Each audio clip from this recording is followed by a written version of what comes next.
Start হয়েছে। আমাদের এই প্রজেক্টটা মূলত হচ্ছে মানে multifunctional solar and পিজো electric base hybrid power plant system. এর সাথে পরবর্তীতে ম্যামে এটাকে মডিফাই করে ওই পার্কিং সিস্টেম অ্যাড করে দিছে। হ্যাঁ, এই যে এখানে দুইটা পার্কিং স্লট ক্রিয়েট করা হয়েছে, বলছে যে শেডের মধ্যে সোলারটা রাখতে, এতে করে কী হবে, পার্কিং শেডের নিচে একটা পার্কিং এরিয়া হলো, আর এই যে গাড়ি আসবে যাবে, মনে করেন এটা রাস্তাটা, এখানে প্রেশার পাবে, পাওয়ারও জেনারেট হবে, গাড়িও পার্কিং হলো, আবার এটা ছায়াও পাইলো। এটা হচ্ছে ম্যামের আইডিয়াটা অতিরিক্ত অ্যাড করা হয়েছে। আর আমাদের শুধু ছিল ওই solar and পিজো electric base hybrid power plant system. Hybrid মানে কি? হাইব্রিড মানে হচ্ছে এখানে রিনিউয়েবল এনার্জি সোর্সগুলোও থাকবে, সেই সাথে হচ্ছে আপনার এসির সাথে কানেক্টেড থাকবে। হ্যাঁ, মানে 220-র সাথে। তো যখন এই দুইটা ব্যর্থ হবে তখন ওখান থেকে ব্যাটারি চার্জ হবে, আর যখন এই দুইটা অ্যাক্টিভ থাকবে তখন ওখান থেকে আমার পাওয়ার নেওয়ার কোনো দরকার পড়বে না, যেহেতু hybrid power plant system. So এইখান থেকে আমরা যে পাওয়ারটা জেনারেট করবো সেটা ব্যাটারিতে স্টোর করে আমরা এই ব্যাটারির সাহায্যে যে কোনো একটা ওই আমার ধরেন পার্কিং স্লটটাই অ্যাক্টিভ করে রাখলাম, অথবা আমি কী করছি পুরোটাই অ্যাক্টিভ করে ফেলছি এখানে। বাট পুরোটা অ্যাক্টিভ করলে পাওয়ার মানে অনেক বেশি কনজিউম করে।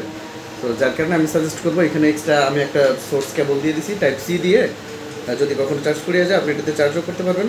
এগুলো দিয়ে তো হবে, বাট এটা তো প্রফেশনাল না, আপনার নিয়ে রোদের মধ্যে রেখে দেওয়া সম্ভব না।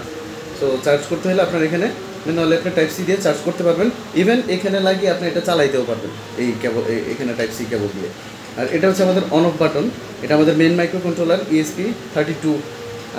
আর এরপর হচ্ছে আমাদের এই যে এখানে 220 কানেকশনের জন্য এসি 2DC সার্কিট আছে, 220 কানেকশনের উপস্থিতি বোঝার জন্য এবং চার্জ করার জন্য।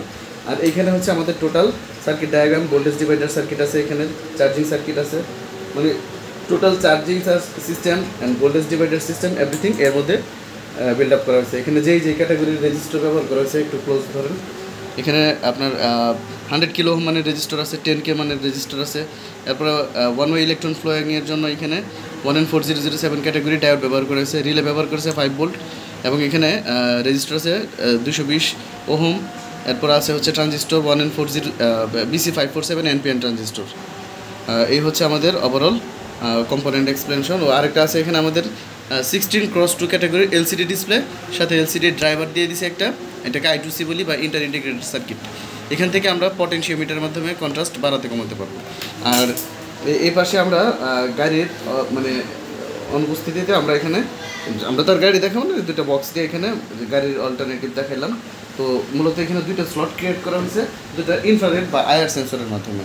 এখানে যখন গাড়ি উপস্থিত থাকবে তখন দেখাবে ডিসপ্লেতে যে স্লট 1 0 আছে না 1 আছে। 0 থাকা মানে হচ্ছে খালি, 1 মানে হচ্ছে ফুল করা। এভাবে দুইটা স্লট রাখলাম এবং দুইটা এখানে আমরা ভিকেলস দেখাইলাম, দুইটা জাস্ট এই বক্স টাইপ শেপের মাধ্যমে।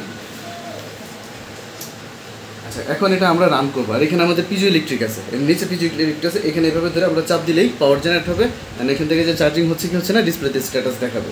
সো আমরা প্রথমেই এটাকে 220-তে প্লাগ করে ফেলি। এটাকে 220-তে প্লাগ করার পর এখানে হাত দেওয়া যাবে না, খুব সাবধান থাকতে হবে, হাত দিলে শক খাবে। আচ্ছা, এটা হচ্ছে আমাদের 220 লাইন আসছে। এখন আমরা এখান থেকে আমাদের মেন যে প্রজেক্টটা এটাকে অন করে দিলাম। অন করে দেওয়ার পর আপনি আরেকটু কাছে নেন, আবার প্রথম থেকে যেখানে ওয়েলকাম শো করে ওয়েলকামটা যেন ভিজিবল হয় ডিসপ্লেতে। হ্যাঁ, এখানে এই যে আমাদের ওয়েলকাম শো করছে। এখানে আমি একটু ইনফরমেশনগুলো এক্সপ্লেন করি। এখানে আমাদের ফার্স্টে যে S আছে এটা হচ্ছে সোলার। হ্যাঁ, সোলার থেকে এখন চার্জিং অফ আছে। টি মানে হচ্ছে এখানে আমাদের পিজো ইলেকট্রিক। আচ্ছা, এটা চেঞ্জ করে এখানে পি দিয়ে দিলে আমার মনে হয় ভালো হতো, তাই না? আচ্ছা, তো এটা ইয়া দিয়ে দিবেন না, পি দিয়ে দিবেন না, আমি এখনই দিয়ে দিব না। সো পিজো ইলেকট্রিক থেকে চার্জ হচ্ছে কি হচ্ছে না সেটার স্ট্যাটাস এখানে দেখাবে। আর সি মানে হচ্ছে কারেন্ট। হ্যাঁ, কারেন্ট থেকে দেখা যাচ্ছে এখানে চার্জিং হচ্ছে। আমি যদি এটা অফ করে দিই তাহলে দেখেন এই যে কারেন্ট থেকে চার্জ অফ। আচ্ছা, এটা আবার চালু করে দিলে এই যে কারেন্ট থেকে চার্জ হচ্ছে। এখন যদি আমার কারেন্ট থেকে চার্জিং অবস্থায় আমার সোলারে পাওয়ার জেনারেট হয়, আপনার মোবাইলের ফ্ল্যাশটা জ্বালাইয়া দেন, আমি তাহলে বুঝতে পারবেন। এখন একটু উপর থেকে ধরেন, উপর থেকে প্রথমে ধরেন। আমরা যদি এই যে এটার মধ্যে লাইটটা ধরি, দেখেন এখানে অন হচ্ছে সোলার থেকে। হ্যাঁ, সোলার থেকে এখন চার্জ হচ্ছে। জি, হ্যাঁ, অবশ্যই কারেন্ট থেকে অফ হচ্ছে। এই যে কারেন্ট থেকে, হ্যাঁ, কারেন্ট থেকে অফ হয়ে যাবে, এখন সোলার থেকে হচ্ছে।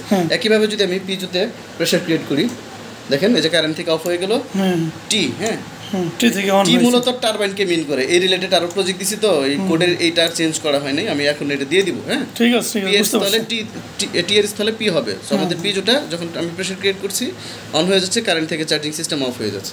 সো এই হচ্ছে আমাদের hybrid power plant system explanation. আর এখানে আমরা একটা রিলে মডিউল ব্যবহার করছি কেন, আমাদের যেহেতু কারেন্ট এবং এই দুইটা সোর্স কিন্তু একই প্ল্যাটফর্মে যাবে, হ্যাঁ, মানে এখান থেকে একটা লাইন যাবে এটাকে চার্জ করার জন্য, আর হচ্ছে ডিরেক্ট কারেন্ট থেকে একটা লাইন আসবে।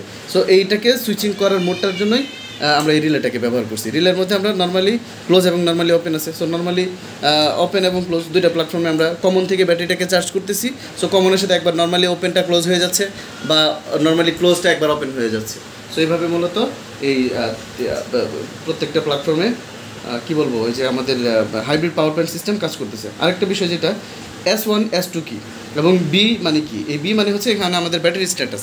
এখানে আমাদের ব্যাটারি স্ট্যাটাস 4.something ভোল্ট দেখাচ্ছে, হ্যাঁ, আর যেহেতু এখন চার্জিং মোডে আছে। এরপর S1 মানে হচ্ছে স্লট 1 এখন 1 আছে, স্লট 2 1 আছে। আমি একটা পিকেল সরিয়ে দিই, একটা সরিয়ে দিলাম, এখন দেখা যাচ্ছে যে স্লট 0 হয়ে যাচ্ছে। আবার স্লট 2 থেকে তার মানে এখন দুইটা জোনেই ফাঁকা আছে, এখানে গাড়ি রাখা যাবে। আবার একইভাবে আমি রেখে দিলাম, স্লট 1 ফুল হয়ে গেল, স্লট 2 ফুল হয়ে গেল। সো এই হচ্ছে আমাদের টোটাল প্রজেক্ট এক্সপ্লেনেশন, ঠিক আছে।